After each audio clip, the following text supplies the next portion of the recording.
Katika karne ya 15 Thomas Kempis alisema hivi: bila njia hatuwezi kwenda, bila ukweli hatuwezi kujua, bila maisha hatuwezi kuishi.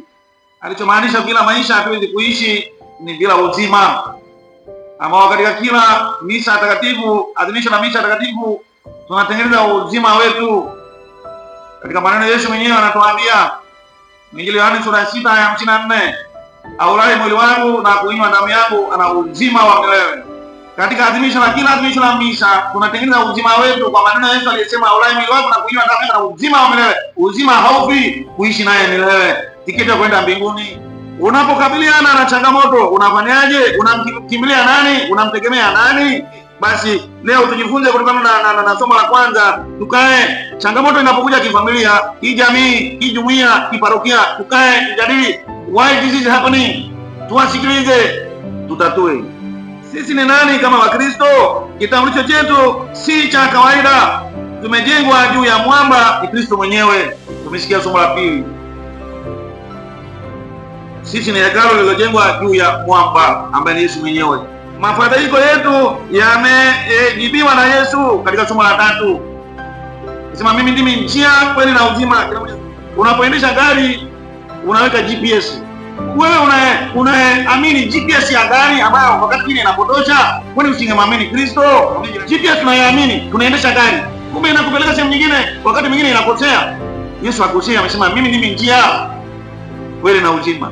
Njia ya upendo, njia ya sadaka, njia ya unyenyekevu, njia ya utume na huruma.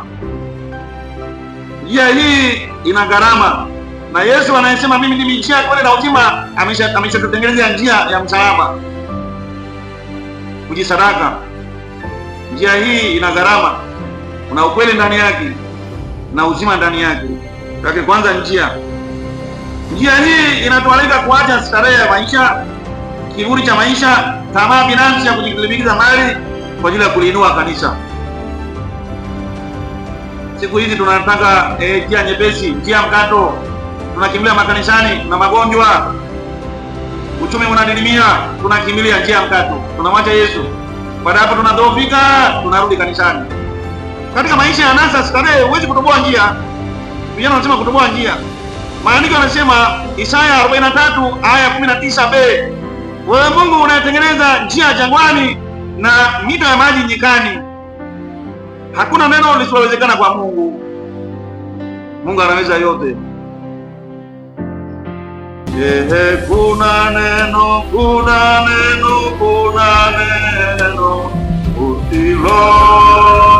usiloliweza. Kuna neno lolote usiloliweza. Tusipeleke nguvu zetu mambo yasiyofaa ya dunia. Achana nayo.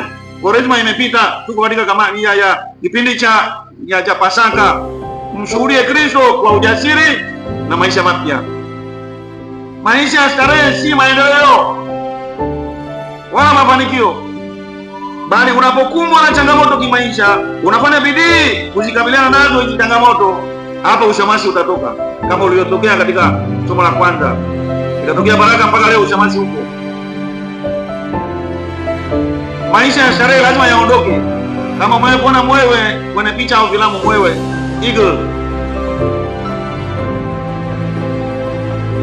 baada ya kutotoa makina yake, wanapokuja na mabawa yao, anatoa manyoya ya kioto kule ndani, manyoya ile ya pangili, kuna manyoya kule anaweka, si ndio? Ile kusha anaondoa, ili ile kinda yake anamsogeza ukiwa wa mti, ukiwa wa kioto, ili asijitegemee na kulelemaa hapa na nini, ulemavu hapa na kutoruka. Akishona mabaya nini, anatoa manyoya yale aliyoweka kule alikuwa mdogo, anampeleka ule ukiwa wa kioto, alikuwa mdomo wake, mwanangu ruka na mkushi. Ndio unapaswa kukushu mwanangu, mtoto wangu aliyeta jirani yako wa kiroho. Kama mwana anavyosogeza kinda yake, anatoa ile madoa ukingoni. We have to push each other so that we may go outside the nest. Kiwa tujue Baba na Mwana na Roho Mtakatifu.